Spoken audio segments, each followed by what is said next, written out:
E aquí é onde está o futuro de Galiza. E aquí está, inclusive, o poder político do futuro, que será moi distinto segundo que a nosa lingua se sosteña ou non. Así nos gobernaremos de verdade algún día ou seremos gobernados.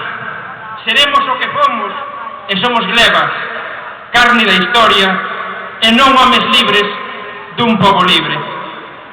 Até aquí as palabras do compañeiro Xiono Boneira, nese vínculo de amor, ese vínculo de amor que chega desde o Courel, o acto institucional en defensa da lingua galega da Real Academia Galega, até Compostela, esta manifestación unitaria en defensa do noso idioma, unha mobilización unitaria, mirade ao vosso redor, na que está representada toda a sociedade galega,